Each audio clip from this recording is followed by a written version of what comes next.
E nós começamos te contando que o Conselho de Ética da Assembleia Legislativa do Paraná vai ouvir na próxima segunda-feira 5 testemunhas de defesa de Renato Freitas, do PT, no processo disciplinar movido pelo presidente da casa, Ademar Traiano, do PSD.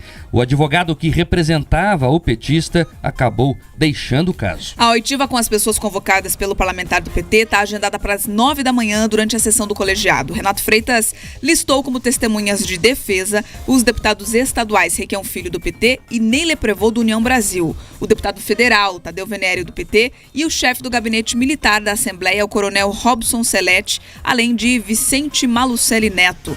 Vicente foi diretor do grupo que era responsável pela TV Icaraí, que prestava serviços à TV Assembleia. Todos os convocados serão ouvidos dentro da representação disciplinar movida pelo presidente da casa, Ademar Traiano, do PSD, contra o deputado petista.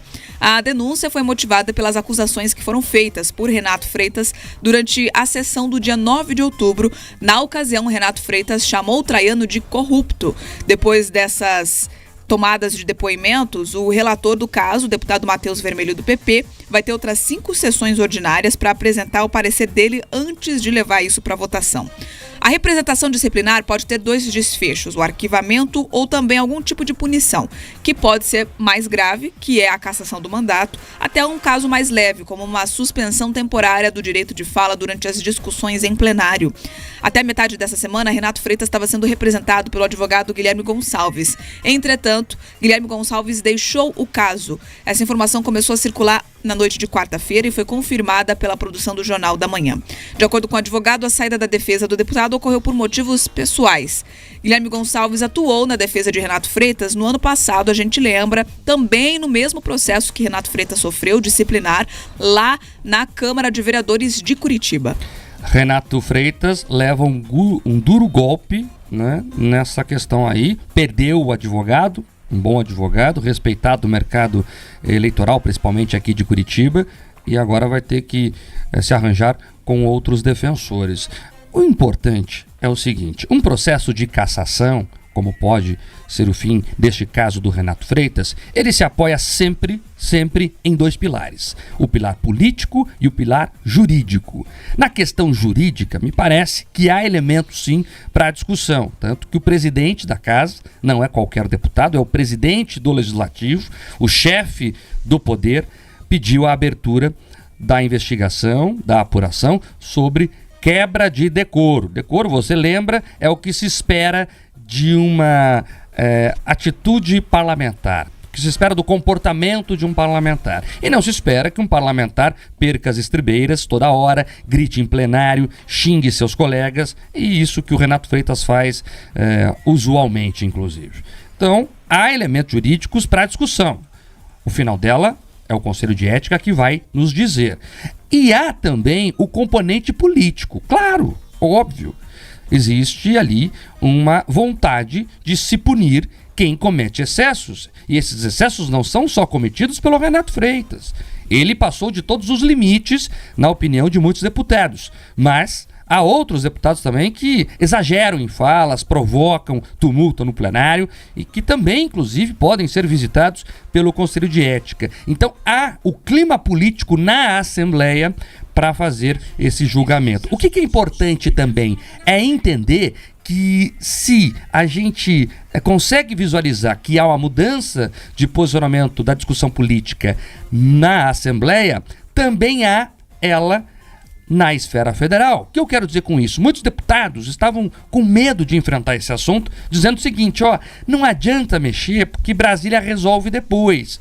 Algo parecido com o que aconteceu em Curitiba. Só para quem é do interior, o Renato Freitas era vereador aqui em Curitiba, foi cassado, duplamente inclusive, a sessão chegou a ser refeita, mas aí quando subiu para o Supremo Tribunal Federal, lá houve um entendimento generoso em relação ao Renato Freitas por parte do ministro Barroso, que hoje inclusive preside o tribunal lá em Brasília, e ele voltou a ter os direitos políticos preservados. Ocorre que hoje o momento político lá em Brasília é outro. Hoje, eu não sei se o Barroso bancaria no peito uma decisão daquela e levaria a torcida. Não sei. Você vê que o STF ali está se estranhando, para dizer o mínimo, com o Senado. O Senado, que é a casa que pode revisitar atos do STF. Inclusive, é a única maneira legal de se questionar oficialmente o ministro do Supremo Tribunal Federal. Então, o momento é outro. Você vê o Supremo chorando por causa da decisão. Nós vamos tratar desse assunto específico mais para frente. Mas só para trazer os elementos aqui que a história pode ser outra. Então, os deputados precisam se preocupar com o que ocorreu aqui. Tratar as coisas como os paranaenses querem.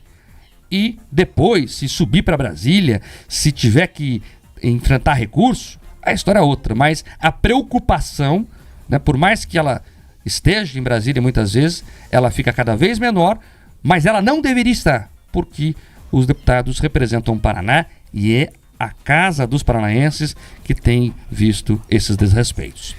E a decisão e o encaminhamento, o procedimento relacionado ao Renato Freitas, ele vai determinar, inclusive, quais são os rumos que a Assembleia Legislativa quer para o futuro, principalmente no que tange a sua respeitabilidade. Vamos lá, quantos projetos importantes tramitam naquela Casa de Leis e muitas vezes a pauta ela é sequestrada simplesmente por conta daqueles debates, daquelas lacradas, daquelas mitadas. É justamente esse tipo de comportamento que deve ter uma resposta muito dura nesse momento.